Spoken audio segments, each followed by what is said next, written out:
Estamos de volta, galerinha. Isso mesmo. Hoje, segunda-feira, daremos início, à nossa aula de geografia. Iremos continuar o nosso conteúdo referente à segunda-feira, dia 3 de agosto de 2020. Estejam novamente com o seu módulo 3 em mãos. Agora nós iremos estudar, assuntos assuntos novos referentes ao módulo 3. E você precisa ter finalizado o 2, o 1 e o 2, porque quando a gente retornar, eu irei conferir página por página do seu livro. Isso mesmo, não pode deixar assuntos pendentes. A gente tem que resolver todas as páginas dos livros, isso mesmo. E vamos ao nosso assunto de hoje. Iremos estudar página 254, capítulo 5. E o nosso tema de hoje, da nossa aula de geografia, é as ruas, o trânsito e o direito de ir e vir. Olha só, capítulo 5, página 254. As ruas, o trânsito e o direito de ir e vir. Você sabia que o trânsito é a circulação de pessoas e de veículos nas ruas? Todos nós temos direito de transitar, porém nem sempre as ruas e as calçadas são construídas de modo adequado para que todas as pessoas consigam se deslocar, como aquelas com algum tipo de deficiência ou mobilidade reduzida. Então, a gente viu aí o conceito de trânsito. O que seria o conceito de trânsito? É o fluxo, é o movimento, de transportes, nas ruas. Tantos transportes, o quê? Motocicletas, carros e assim por diante, Então, a gente vê que o trânsito é o quê? É esse movimento, A circulação de pessoas e de veículos. E a gente falou também, que a relação aqui, nem sempre as calçadas, as ruas, elas estão acessíveis às pessoas que têm dificuldade de locomoção, Na nossa escola a gente vê que nós temos rampa, nós temos um elevador, já que nossa escola é uma escola de andar. Então, já pensou? Se você tivesse um amiguinho que ele fosse cadeirante, como que ele iria subir as escadas? Não teria condições. Então, da mesma forma que a nossa escola tem que ter acessibilidade, as ruas também, elas precisam ser o quê? De acessível, uma maneira acessível das pessoas com deficiência circular esse ambiente.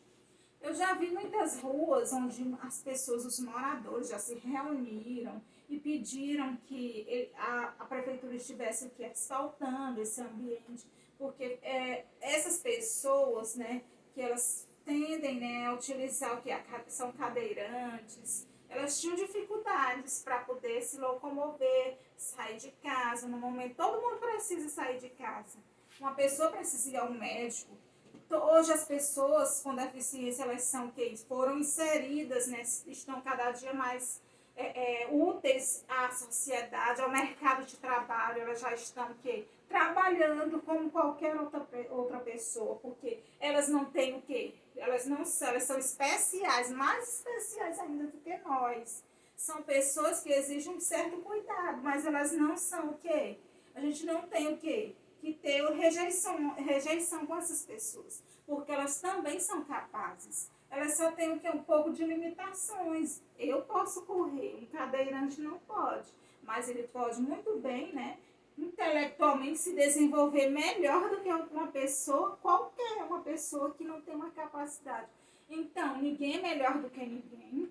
Cada um de nós temos nossas particularidades, nos destacamos em determinadas áreas. Cada um tem a sua riqueza, a sua maneira de ser. Então, ninguém é melhor do que ninguém nesse sentido, Neste capítulo, vamos estudar sobre o trânsito e conhecer um pouco mais sobre o direito de pessoas com dificuldade de locomoção.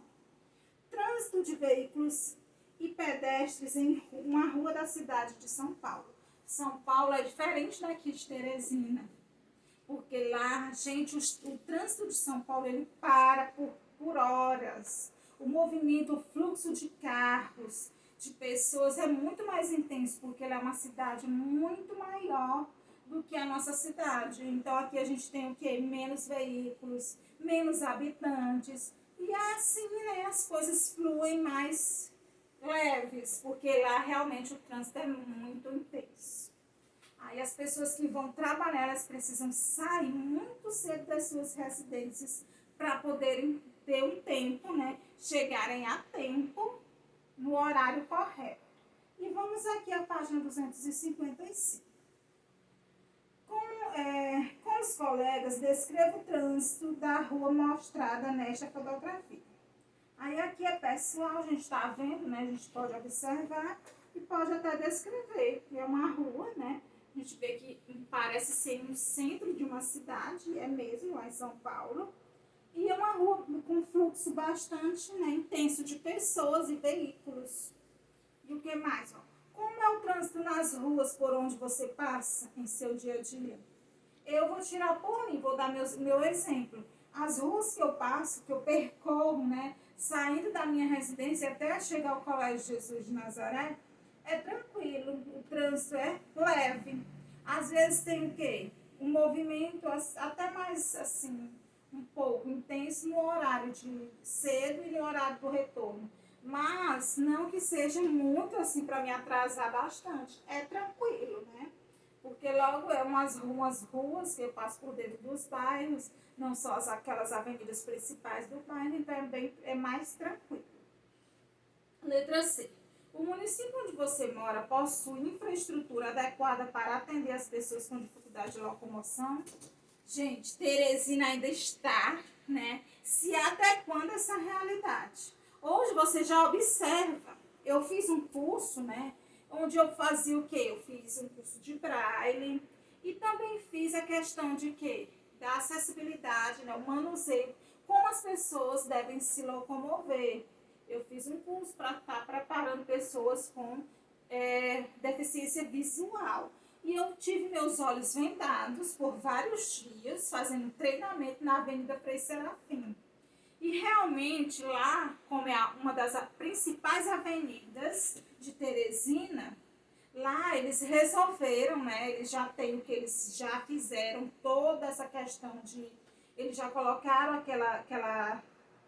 uma diferença no piso. O piso ele é tátil, que você pisa e você sente aquele caminho onde o deficiente visual ele vai pisar, né? Vai sentir, ele vai seguir, porque o piso ele é mais em relevo. Então, Teresina ainda está assim se adequando a essa realidade. Está colocando rampas, as instituições públicas e privadas também está colocando o quê? Acessibilidade, porque todas as pessoas têm o direito de ir e vir. Tanto você que é normal, quanto aquelas pessoas que são que têm dificuldade de locomoção. Nem todas as pessoas que têm dificuldade de locomoção são cadeirantes. Tem os idosos que também necessitam de acessibilidade. Tem o quê? Tem as pessoas que elas não são cadeirantes, mas elas têm problema, né? O meu pai mesmo, ele fez uma cirurgia no joelho e ele tem dificuldades para poder se locomover. Então, é necessário, né, que todos os lugares, um restaurante, um ponto comercial, um estabelecimento público, todos esses estabelecimentos precisam ter acessibilidade.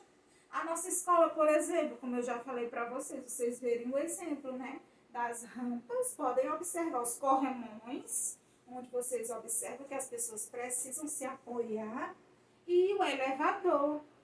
Então é assim, então Teresina, né, a gente vê que já tem, né, acessibilidade, mas ainda deixa a desejar.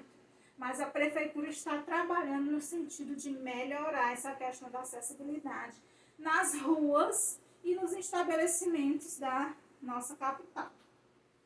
O trânsito e suas regras. Vamos lá. O trânsito pode ser perigoso e não, se não for organizado. Por isso existem o quê? Regras específicas para esse movimento de pessoas e de veículos. As regras de trânsito servem para organizar o movimento e para garantir a segurança de pedestres e motoristas nas ruas, quando seguidas. Elas também proporcionam uma boa convivência entre pessoas no trânsito. Então, cada um de nós temos que ter educação nesse sentido de quê? Por isso que a gente, quando a pessoa vai fazer o quê? Tirar a carteira de habilitação, ela passa por um curso, um treinamento, para que ele possa ser o quê? Uma pessoa educada, porque você tem que respeitar, né? A fila, você não deve ficar ultrapassando. Você tem que respeitar a sinalização, os pedestres, os motociclistas e assim por diante. Aí vamos lá, né? Como seria o trânsito sem regras para organizá-lo? Converse com seus colegas sobre isso. Aí seria um diálogo entre o que a gente iria fazer em sala. Mas realmente, gente, se não tivesse organização, a gente já via que seria bastante bagunça, bastante acidente. Se já há muitos acidentes, porque algumas pessoas elas não têm o que? Prudência no trânsito, não têm um certo cuidado, imagine se não tivesse o que? Sinalização, não tivesse as placas, né, de trânsito direcionando o que? Orientando o pedestre, o condutor do veículo, não tivesse a faixa de pedestre, seria complicado. O Código de Trânsito. Desde 1997, as leis de trânsito brasileiras estão reunidas no Código de Trânsito Brasileiro. Essas leis informam o que? Os direitos e deveres de todos, orientando pedestres e motoristas quanto ao comportamento que devem ter nas ruas das cidades, nas estradas rurais e rodovias. Em sua opinião, as leis de trânsito são importantes para a segurança das pessoas? Mas é óbvio, né? Claro que é muito importante, porque precisa ter a lei para que as pessoas possam ter o quê? Um direcionamento e elas seguirem respeitando o Código Nacional de Trânsito. Por isso que é importante. As sinalizações de trânsito. 259, né? Vamos lá. Sinalização de trânsito orienta as pessoas sobre suas regras. Elas servem, por exemplo, para informar a direção em que os veículos e pedestres devem seguir, o momento de parar e aguardar, a velocidade permitida nas ruas e estradas e etc. Também indicam que a aproximação de curvas ou lombadas. Vamos observar algumas, né, desses sinais de trânsito. Aí tem o quê? Uma que indica lombada, proibido estacionar, área escolar e velocidade. Você já observou placas como estas no caminho da sua casa até a escola? Consequentemente, eu vejo sempre. E vocês, eu tenho certeza que se vocês não viram, mas vocês não observaram, é bom, interessante que vocês estejam observando o caminho de quando você está se deslocando da sua residência até a escola. A sinalização de trânsito também podem ser luminosas. Os semáforos, por exemplo, indicam que os motoristas e os pedestres, o movimento de parar e o movimento de seguir. Vamos observar o significado de cada um dos semáforos. Aí você vê, né, que tem um que tem só as bolinhas e um que tem duas pessoas. O primeiro, o vermelho, é pare, o laranja é atenção e o verde é siga. Então, cada um de nós temos que ter, né, essa noção de saber para a gente se orientar no trânsito. Travessia proibida, quando está, né, vermelho, a pessoa acesa vermelha, porque você tem que parar e esperar os carros passarem. Quando fica verde, é porque você, pedestre, pode ultrapassar. E aí, para finalizar o nosso assunto, né, aí vamos falar um pouquinho. Alguns sinais de trânsito são pintados no chão. O exemplo é a faixa de pedestres, né, ou faixa de segurança. Essas faixas servem para sinalizar o local mais seguro para as pessoas atravessarem a rua. Para a segurança de todos, é importante que os pedestres e motoristas respeitem as regras de trânsito. Pedestres e motoristas devem o quê? estar atento a faixas de segurança, os pedestres devem procurar as faixas para atravessar as ruas e os motoristas devem parar para a travessia dos pedestres nesses locais. E os profissionais de trânsito? Tem que ter esses profissionais para que possa o trânsito fluir tranquilamente, ter o que? No momento que o sinal ele para, aí tem que ter as pessoas para organizar aquele momento, né? Ó, os agentes policiais de trânsito trabalham nas ruas para garantir que as leis e as regras sejam cumpridas por todos. Seu trabalho é orientar pedestres e motoristas e agir de maneira correta no trânsito e aplicar as punições adequadas em caso de descumprimento das regras. Esses profissionais também atuam na organização do trânsito, conduzindo o fluxo de veículos e pedestres, sinalizando temporariamente ruas, como no caso de alguma obra impedir o trânsito ou de algum semáforo estar desligado. Olha o exemplo que eu dei. Agentes de trânsito organizando o fluxo de veículos nas ruas. Então, a gente falou um pouco, né, sobre a questão do trânsito e o direito que cada um de nós, né, enquanto cidadãos, enquanto pessoas portadoras de deficiência, temos o direito de ir e vir. E para fixar melhor o nosso conteúdo, vocês irão resolver a página 259 e 260. Então, ficamos por aqui. Fiquem com Deus e até amanhã. Tchau, tchau!